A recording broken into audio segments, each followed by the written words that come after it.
বন্ধুরা, লখনৌ ম্যাচের আগেই জানা গেল কলকাতা নাইট রাইডার্সের ফাইনাল প্লেইং 11 যে দল নিয়ে তারা নামতে চলেছে লখনৌ সুপার জায়ান্টসের বিরুদ্ধে। বলবো আপনাদের কোন কোন প্লেয়ারকে দলে সুযোগ দিয়েছে অজিঙ্ক্য রাহানে। তবে তার আগে কেকেআর ফ্যান হয়ে থাকলে অবশ্যই ভিডিওটিতে লাইক করে কমেন্টে আমি কেকেআর লিখে দিন। কলকাতা নাইট রাইডার্স বনাম লখনৌ সুপার জায়ান্টস ম্যাচ এবার ইডেনে হতে চলেছে। রামনবমীর জন্য ম্যাচটা পিছিয়ে গেছে, তাই গতকাল মঙ্গলবার 3:30 থেকে এই ম্যাচটা অনুষ্ঠিত হতে চলেছে এবং এই ম্যাচেও কলকাতা নাইট রাইডার্স 3টি স্পিনার নিয়ে দলটিতে নামাবে।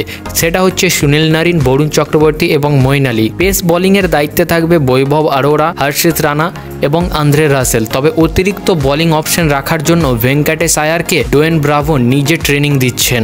ওপেনিং নিয়ে একটু চিন্তায় রয়েছে কলকাতা ম্যানেজমেন্ট, তবে এই জায়গায় হয়তো কোনো পরিবর্তন হবে না বলে জানা গিয়েছে, কারণ পরবর্তী ম্যাচ থেকে অর্থাৎ পরবর্তী যে ম্যাচগুলি রয়েছে সেখান থেকে আমরা ওপেনিংয়ে কিছু পরিবর্তন দেখতে পাবো, যদি এই ওপেনিং কম্বিনেশন লখনৌর বিরুদ্ধে ভালো কিছু করে না দেখাতে পারে। তো বন্ধুরা, চলুন দেখে নিই কলকাতা নাইট রাইডার্সের প্লেইং 11 কেমন হতে চলেছে এই ম্যাচের জন্য। প্রথমেই থাকবে কুইন্টন ডিকক এবং সুনীল নারিন। এরপর 3 নম্বরে আমরা দেখতে পাবো অধিনায়ক অজিঙ্ক্য রাহানে, 4 নম্বরে অঙ্কুশ রঘুবংশী, 5 নম্বরে ভেঙ্কটেশ আয়ার, 6 নম্বরে রিঙ্কু সিং, 7 নম্বরে আন্দ্রে রাসেল, 8 নম্বরে রমনদীপ সিং, 9 নম্বরে মঈন আলী। মঈন আলী হয়তো ম্যাচের পরিস্থিতি অনুযায়ী একটু উপরের দিকে এসেও ব্যাটিং করতে পারেন। 10 নম্বরে থাকবে হর্ষিত রানা, 11 নম্বরে থাকবে বরুণ চক্রবর্তী এবং ইম্প্যাক্ট প্লেয়ার হিসাবে থাকবে বৈভব আরোরা। তো বন্ধুরা, তোমার কি মনে হয় এই প্লেইং 11 দিয়ে কি কেকেআর এই ম্যাচ জিততে পারবে? আপনার মতামত অবশ্যই কমেন্টে জানাবেন।